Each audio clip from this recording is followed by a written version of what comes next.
ಹೆಣ್ಣು ಹೊನ್ನು ಮಣ್ಣು ಈ ಜಗತ್ತಿನಲ್ಲಿ ಏನೇ ಕ್ರೈಮ್ ಆಗಲಿ ಅದರ ಹಿಂದಿರೋದು ಈ ಮೂರೇ ಕಾರಣ.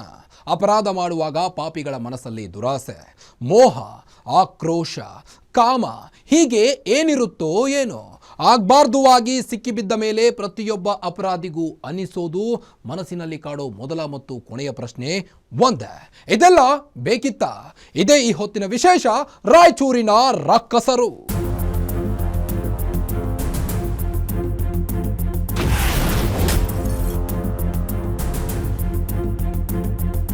ಅವರೆಲ್ಲ ಒಂದೇ ಏರಿಯಾದ ನಿವಾಸಿಗಳಾಗಿದ್ರು. ಚಿಕ್ಕ ವಯಸ್ಸಿನಿಂದಲೂ ಒಂದೇ ಏರಿಯಾದಲ್ಲಿ ಜೊತೆಯಾಗಿಯೇ ಬೆಳೆದಿದ್ರು.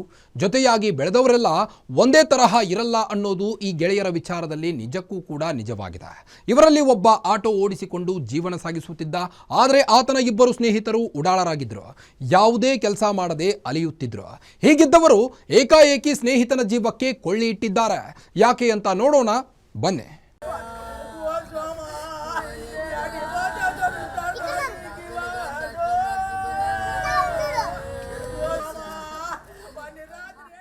ಯುವಕನ ಶವದ ಎದುರು ರೋಧಿಸುತ್ತಿರೋ ಕುಟುಂಬಸ್ಥರು, ಸ್ಥಳಕ್ಕೆ ಬಂದು ಮಹಜರು ಮಾಡ್ತಿರೋ ಪೊಲೀಸರು ಮಹಜರು ಮಾಡ್ತಿರೋ ಸ್ಥಳದಲ್ಲಿಯೇ ಚೆಲ್ಲಿರೋ ರಕ್ತ. ಈ ದೃಶ್ಯಗಳು ಕಂಡು ಬಂದಿದ್ದು ರಾಯಚೂರಿನಲ್ಲೇ. ಇದಕ್ಕೆ ಕಾರಣ ಯುವಕನೊಬ್ಬನ ಕೊಲೆ.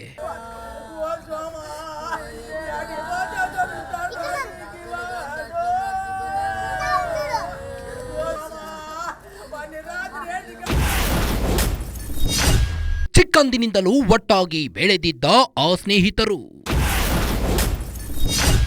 ಒಂದೇ ಏರಿಯಾದಲ್ಲಿದ್ದ ಕಾರಣ ಬೆಳೆದಿತ್ತು ಆಪ್ತತೆ. ಈ ಫೋಟೋಗಳಲ್ಲಿರೋರ ಹೆಸರು ವಿಶಾಲ್, ರಾಜು ಮತ್ತು ಬಸವರಾಜು ಅಂತ. ರಾಯಚೂರಿನ ಜಹೀರ್ಬಾದ್ ನಿವಾಸಿಗಳು. ವಿಶಾಲ್ ಆಟೋ ಓಡಿಸಿಕೊಂಡು ಜೀವನ ನಡೆಸ್ತಿದ್ರೆ, ಬಸವರಾಜು ಮತ್ತು ರಾಜು ಉಡಾಳರಂತೆ ಕಾಲ ಕಳೀತಿದ್ರು. ಯಾವ ಕೆಲಸಕ್ಕೂ ಹೋಗ್ತಿರ್ಲಿಲ್ಲ. ಚಿಕ್ಕ ವಯಸ್ಸಿನಿಂದಲೂ ಮೂವರು ಒಳ್ಳೆ ಸ್ನೇಹಿತರಾಗಿದ್ರು.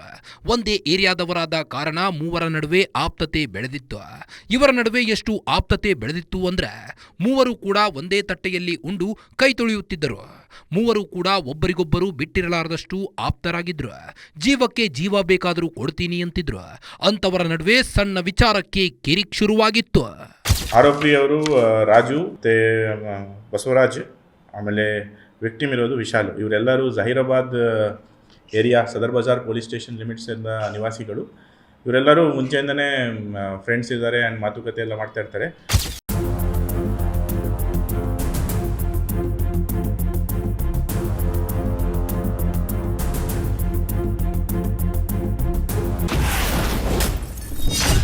ಬರ್ತ್ಡೇ ಪಾರ್ಟಿ ಹೆಸರಲ್ಲಿ ಕರೆದೊಯ್ದಿದ್ದ ಗೆಳೆಯರು 10 ನಿಮಿಷದಲ್ಲಿ ಬರ್ತೀನಿ ಎಂದವ ಫಿನಿಶ್. ಈ ಕೊಲೆಯಾದ ವಿಶಾಲ್ ಶುಕ್ರವಾರ ಅಂದ್ರೆ ಜನವರಿ 23ರಂದು ರಾತ್ರಿ 9 ಗಂಟೆ ಹೊತ್ತಿಗೆ ತನ್ನ ಮನೆಗೆ ಬಂದಿದ್ದ. ಆಟೋ ಓಡಿಸಿ ಸುಸ್ತಾಗಿದ್ದ ವಿಶಾಲ್ ಮನೆಗೆ ಬಂದು ಊಟ ಮಾಡಿ ಮಲಗೋಕೆ ರೆಡಿ ಆಗ್ತಿದ್ದ. ಈ ವೇಳೆ ಆತನ ಮನೆ ಬಳಿ ಬಂದ ಆರೋಪಿ ಬಸವರಾಜು, ನನ್ನ ಬರ್ತ್ಡೇ ಇದೆ, ಆಚರಣೆ ಮಾಡೋಣ ಬಾ ಅಂತ ವಿಶಾಲ್ನನ್ನ ಕರೆದೊಯ್ದಿದ್ದ. ತನ್ನ ಗೆಳೆಯ ಕರೆಯುತ್ತಿದ್ದಾನೆ ಅಂತ ವಿಶಾಲ್ ಮನೆಯವರಿಗೆ ತಿಳಿಸಿ ತನ್ನಿಬ್ಬರು ಗೆಳೆಯರ ಜೊತೆಗೆ ಹೋಗಿದ್ದ. ಇಬ್ಬರ ಜೊತೆ ಪಾರ್ಟಿ ಮಾಡ್ತಿದ್ದ. ಈ ವೇಳೆ ಅವರ ಅಕ್ಕ ಮೇಘ ಕರೆ ಮಾಡಿದಾಗ 10 ನಿಮಿಷದಲ್ಲಿ ಬರ್ತೀನಿ ಅಂತ ಹೇಳಿದ್ದ. ಆದರೆ 10 ನಿಮಿಷದ ಬಳಿಕ ಆತನಿಗೆ ಕರೆ ಮಾಡಿದರೆ ಮೊಬೈಲ್ ಸ್ವಿಚ್ ಆಫ್ ಬರ್ತಿತ್ತು. ನಾವು ಪುನಃ ಕರೆ ಮಾಡೋ ಹೊತ್ತಿಗೆ ಆತನ ಉಸಿರು ನಿಂತು ಹೋಗಿತ್ತು ಅಂತ ಅವರ ಅಕ್ಕ ಹೇಳ್ತಾರೆ.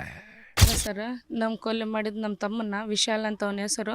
ರಾತ್ರಿ ಊಟ ಮಾಡಕ್ಕೆ ಮನೆಗೆ ಬಂದಿದ್ದ. ಊಟ ಮಾಡಿದ್ದ ದೋಸ್ತ್ ಫೋನ್ ಮಾಡಿದ್ಕೋಸ್ಕರ ಆತ ಹೊರಗೆ ಬಂದ ಏನು ಎದಕ್ಕೆ ಹೋಗಕ್ಕೆ ಕುಂತಿದ್ದಂತೆ, ಇಲ್ಲ ಬರ್ತಡೇ ಐತೆ ನಾವು ಪಾರ್ಟಿ ಮಾಡಿ ಬರ್ತೀವಿ ಅಂತ ಕರ್ಕೊಂಡು ಹೋದ್ರು. ಒಂದು ಒಬ್ಬತ್ತೊಂದು ಇವಾಗ ಸೆಡೆಂಟ್ರ್ ಆಗ್ಯಾನಲ್ಲ ಸರ್, ಒಂದು ಒಬ್ಬತ್ತೊಂದಿತ್ತು ಬಸ್ ಒಂದ್ಸರ ಒಂದು ಬರ್ತಡೇ ಇತ್ತು. ಅವ್ರು ಕರ್ಕೊಂಡು ಹೋಗ್ಯಾರ. ನಾವು ಆದ್ರಿಗಿನ ಅದಕ್ಕೆ ಫೋನ್ ಮಾಡಿ ಹೇಳಿವಿ, ಬಾಪ ಮನೆಗೆ 10 ನಿಮಿಷಕ್ಕೆ ಬರ್ತೀವಿ ಅಂತ ಅಂದಾನ. ಆಯ್ತು, ಅವಾಗಿಂದ ಫೋನ್ ಸ್ವಿಚ್ ಆಫ್. ಅವತ್ತು ಫುಲ್ಲು ಹೊಡೆದು ಕೊಲೆ ಮಾಡಿ ಇದು ಮಾಡಿಬಿಟ್ರು ಸರ್.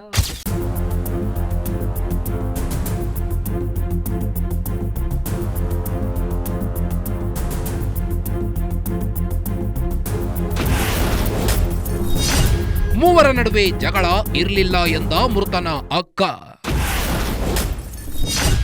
ವಿಶಾಲ್ ಹತ್ಯೆಯ ಹಿಂದೆ ಬೇರೆಯವರ ಕೈವಾಡದ ಶಂಕೆ. ಮೂವರ ನಡುವೆ ಯಾವುದೇ ವಿಚಾರಕ್ಕೂ ಜಗಳ ಆಗಿರಲಿಲ್ಲ. ನನ್ನ ತಮ್ಮನ ಸ್ನೇಹಿತರು ನಮ್ಮ ಮನೆಗೆ ಬಂದು ಹೋಗ್ತಿದ್ರು. ಅವರ ನಡುವೆ ಯಾವುದೇ ಅಸಮಾಧಾನವಿರಲಿಲ್ಲ, ಗಲಾಟೆ ಕೂಡ ಇರಲಿಲ್ಲ. ಆದರೂ ಬರ್ತ್ಡೇ ಪಾರ್ಟಿ ಹೆಸರಲ್ಲಿ ಕರೆದುಕೊಂಡು ಹೋಗಿ ನನ್ನ ತಮ್ಮನ ಹತ್ಯೆ ಮಾಡಲಾಗಿದೆ. ಹೀಗಾಗಿ ಈ ಕೊಲೆಯ ಹಿಂದೆ ಬೇರೆಯವರ ಕೈವಾಡವಿದೆ. ನನ್ನ ತಮ್ಮ ಮದುವೆಯಾಗಿ 2 ವರ್ಷ ಆಗಿದೆ. ಅವನಿಗೆ ಮಕ್ಕಳಿಲ್ಲ. ಹೀಗಾಗಿ ಕೊಲೆಯ ಹಿಂದೆ ಯಾರೋ ಮಸಲತ್ತು ಮಾಡಿದ್ದಾರೆ. ಹೀಗಾಗಿ ಬಂಧಿತರನ್ನ ಪೊಲೀಸರು ಸರಿಯಾಗಿ ವಿಚಾರಣೆ ಮಾಡಿದ್ರೆ ಅಸಲಿಯತ್ತು ಹೊರಬರುತ್ತೆ. ನಮಗೆ ನ್ಯಾಯ ಕೊಡಿಸಿ ಅಂತ ಮೃತನ ಅಕ್ಕ ಮೇಘಾ ಒತ್ತಾಯಿಸಿದ್ದಾರೆ. ಆ ಫ್ರೆಂಡ್ಸ್ ನಮ್ಮ ಮನೆಗೆ ಬರ್ತಿದ್ರು, ನಮ್ಮ ತಲೆ ಎಲ್ಲರ ತಲೆ ಮಾತಾಡ್ತಿದ್ರು, ಎಲ್ಲ ಬೇಸೆ ಇದ್ರು. ಸುಮ್ಕೆ ಜಗಳ ಎಲ್ಲ ಏನು ಸಲ್ದು ಸುಮ್ ಕರ್ಕೊಂಡೋಗಿ ಮಾಡ್ಯಾರ. ಏನೋ ಅವ್ರಿಗೆ ಗೊತ್ತಿಲ್ಲ ಸರ್, ಅವ್ರದ್ದಂದ್ರೆ ನಮ್ಗೆ ಗೊತ್ತಿಲ್ಲ, ನಮ್ದೊಂದು ನಮ್ಗೆ ಗೊತ್ತಾದ ಸರ್. ಅವ್ರು ಏನು ಮಾಡ್ಯಾರ ಏನಿಲ್ಲ ರಾತ್ರಿ ವಿಚಾರ ಮಾಡಿದ್ರೆ ಇಷ್ಟು ಗೊತ್ತಾಗ್ಯದ ಸರ್. ಏನಿಲ್ಲ ಸರ್, ಅದು ಯಾರು ಕರ್ಕೊಂಡೋಗ್ಯಾರ ಏನು ಮಾಡ್ಯಾರ ಅಂತ ಗೊತ್ತಿಲ್ಲ ಸರ್. ಅವರೇ ಬಂದಾಗಿ ಸರೆಂಡರ್ ಆಗ್ಯಾರ ಸರ್. ಅದಕ್ಕೆ ಅವರಿಂದ ಯಾರ್ಯಾರಿದ್ರು ಯಾರ್ಯಾರಿಲ್ಲ ಎಲ್ಲ ನಮ್ಗೆ ಗೊತ್ತಾಗ್ಬೇಕು ಸರ್. 1 ವರ್ಷ 2 ವರ್ಷ ಆಗಿದೆ ಸರ್, ಅಷ್ಟೇ, ಹೆಚ್ಚಿಗೇನಾಗಿಲ್ಲ. ಆಗಿಲ್ಲ ಇಲ್ಲ ಸರ್, ಮಕ್ಕಳಿಲ್ಲ. ಈಗ ಮತ್ತೆ ಬೇರೆದರ ಮೇಲೆ ಅನುಮಾನ ಐತನ ಮೇರೆದಾಗ ಯಾರದಾರ ಇವ್ರಿಬ್ಬರನ್ನ ಬಿಡಿ? ಇಲ್ಲ ಸರ್, ಆ ಹುಡುಗರ್ಲಿಸನೇ ಯಾರು ಬೇರೆಯವ್ರು ಮಾಡ್ಸಾರ ಸರ್. ಅಷ್ಟೊಂದು ನಮ್ಗೆ ಅನುಮಾನ ಐತೆ. ಇವ್ರು ವಿಚಾರ ಪೊಲೀಸವ್ರು ಎಲ್ಲ ಮಾಡಿದ್ರೆ ನಮ್ಗೆ ಏನಂತ ಗೊತ್ತಾಗ್ತದೆ ಸರ್.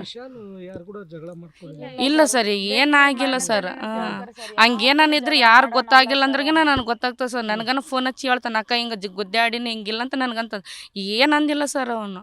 ಏನಿಲ್ಲ ಸರ್, ನಮ್ಮ ನ್ಯಾಯ ಬೇಕು. ಆ ಹುಡುಗರು ಮಾತ್ರ ಬಡಬಾರ್ದು. ಅವ್ರಿಂದ ಯಾರಿಲ್ಲ ಎಲ್ಲ ಗೊತ್ತಾಗ್ಬೇಕು ನಮ್ಗೆ.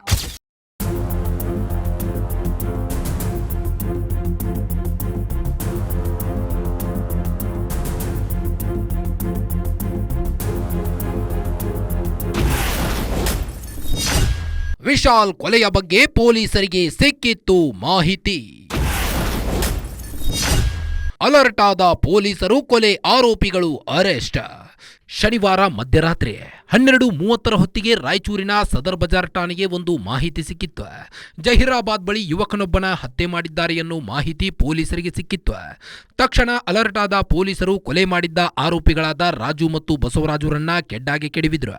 ಪೊಲೀಸರು ತಮ್ಮದೇ ಶೈಲಿಯಲ್ಲಿ ವಿಚಾರಣೆ ನಡೆಸಲು ಆರಂಭಿಸಿದಾಗ ಆರೋಪಿಗಳು ತಾವೇ ಕೊಲೆ ಮಾಡಿದ್ದಾಗಿ ಒಪ್ಪಿಕೊಂಡಿದ್ದಾರೆ ಅಂತ ರಾಯಚೂರು ಎಸ್ಪಿ ಅರುಣಾಂಶುಗಿರಿ ಮಾಹಿತಿ ನೀಡಿದ್ದಾರೆ. 24 ಜನವರಿ 2026 ರಂದು ಮುಂಜಾನೆ ಸುಮಾರು 12 ಗಂಟೆ ಹಂಗೆ ನಮಗೆ ಪೊಲೀಸ್ ಇಲಾಖೆಗೆ ಮಾಹಿತಿ ಬರುತ್ತೆ ಕಿ ಒಬ್ಬರು ಮರ್ಡರ್ ಆಗಿದೆ ಅಂತ. ಅಲ್ಲಿ ನಮ್ಮ DSP ಅವರು ಮತ್ತು ನಮ್ಮ ಸಬ್ ಇನ್ಸ್ಪೆಕ್ಟರ್ಸ್ ಎಲ್ಲ ಹೋಗಿ ಸ್ಪಾಟ್ ನೋಡಿದಾಗ ಒಬ್ಬರು ಶ್ರೀ ವಿಶಾಲ್ ಅವರು ತೀರ್ಕೊಂಡಿರ್ತಾರೆ. ಆ್ಯಂಡ್ ಅಲ್ಲೇ ನಮ್ಮ ಎಲ್ಲ ಪೊಲೀಸ್ ಅಧಿಕಾರಿಯವರು ಗಸ್ತಲ್ಲಿರುವಾಗ ಇಬ್ಬರು ಆರೋಪಿಗಳು ಶ್ರೀ ರಾಜು ಮತ್ತು ಶ್ರೀ ಬಸವರಾಜು ಅವರನ್ನು ವಶಕ್ಕೆ ತೆಗೆದುಕೊಂಡು ಅವ್ರನ್ನ ವಿಚಾರ ಮಾಡಿದಾಗ ಅವರು ಮರ್ಡರ್ ಮಾಡಿದ್ದಾರೆ ಅಂತ ಒಪ್ಕೊಂಡಿರುತ್ತಾರೆ.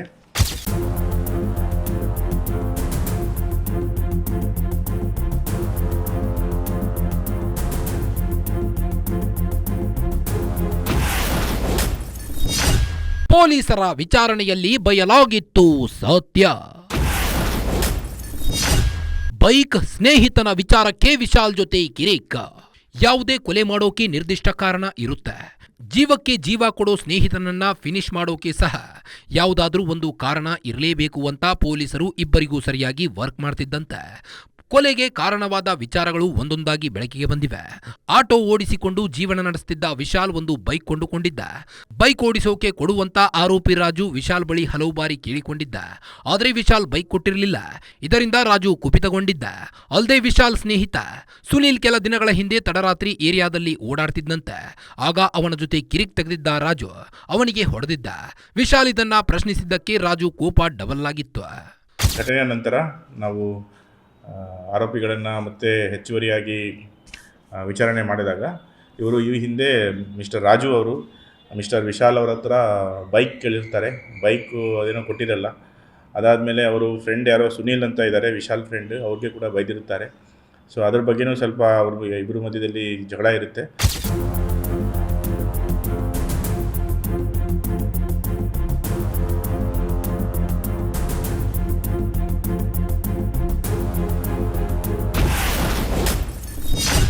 ಮಾವಿನ ಕೆರೆಗೆ ವಿಶಾಲನನ್ನ ಕರೆಸಿಕೊಂಡಿದ್ದ ರಾಜು. ಇಬ್ಬರ ನಡುವೆ ಮಾತಿನ ಚಕಮಕಿ ನಡೆದು ಅಟ್ಯಾಕ್. ಜನವರಿ 23ರಂದು ವಿಶಾಲ್ ಹತ್ಯೆಗೆ ರಾಜು ಸ್ಕೆಚ್ ಹಾಕಿದ್ದ. ತಾನು ಹಾಕಿದ್ದ ಸ್ಕೆಚ್ನಂತೆ ರಾಜು ಮತ್ತು ಬಸವರಾಜು ಮಾವಿನಕೆರೆ ಬಳಿ ಬಂದು ಪಾರ್ಟಿ ಮಾಡ್ತಿದ್ರು. ಈ ವೇಳೆ ವಿಶಾಲ್ಗೆ ಕರೆ ಮಾಡಿದ ರಾಜು, ತಾನು ಮಾವಿನಕೆರೆ ಬಳಿ ಇದ್ದೇನೆ, ಸಾಧ್ಯವಾದ್ರೆ ನೀನು ಬಾ ಅಂತ ಹೇಳಿದ್ದ. ಅದರಂತೆ ವಿಶಾಲ್ ಮಾವಿನಕೆರೆ ಹತ್ರ ಹೋಗಿದ್ದ. ಈ ವೇಳೆ ರಾಜು ಮತ್ತು ವಿಶಾಲ್ ನಡುವೆ ಮಾತಿನ ಚಕಮಕಿಯಾಗಿದೆ. ಆಗ ಏಕಾಏಕಿ ರಾಜು ಚಾಕುವಿನಿಂದ ವಿಶಾಲ್ ಮೇಲೆ ಅಟ್ಯಾಕ್ ಮಾಡಿದ್ದ. ಅಟ್ಯಾಕ್ ಮಾಡಿದ್ದೇ ಅಲ್ದೆ ಮನಸೋ ಇಚ್ಛೆ ಅವನಿಗೆ ಇರಿದು ಕೊಲೆ ಮಾಡಿದ್ದ. ರಾಜು ಮತ್ತೆ ಹೇಳಿರ್ತಾನೆ ವಿಶಾಲ್ಗೆ, ನಾವೆಲ್ಲ ಮಾವಿನಕೆರೆ ಕಡೆ ಕೂತಿರ್ತೀವಿ, ನೀವು ಯಾವಾಗಿದ್ರೆ ಬಾ ಅಂತ. ಸೊ ಇವರು ವಿಶಾಲ್ ಅಲ್ಲಿ ಹೋಗಿದ್ದಾಗ ಮತ್ತೆ ಮಾತಿನ ಚಕಮಕಿಯಾಗಿ ನಿನ್ನೆ ಅವರು ಚಾಕುವಿಂದ ರಾಜು ಅವರು ವಿಶಾಲ್ಗೆ ಅಟ್ಯಾಕ್ ಮಾಡಿರ್ತಾರೆ ಆ್ಯಂಡ್ ಇದರಲ್ಲಿ ಅವರು ತೀರೋಗಿರ್ತಾರೆ. ಸೊ ಸದ್ಯದ ಇದು ತನಿಖೆ ಇವಾಗ DSP ರಾಯಚೂರವರು ಮುಂದುವರಿಸಿದೆ. ಆರೋಪಿಗಳು ವಶಕ್ಕೆ ತೆಗೆದುಕೊಂಡು ಮುಂದಿನ ವಿಚಾರಣೆ ಮಾಡಿ ನ್ಯಾಯಾಂಗ ಬಂಧನಕ್ಕೆ ಕಳುಹಿಸಲು ಕಾನೂನು ಕ್ರಮ ಜರುಗಿಸುತ್ತಾರೆ.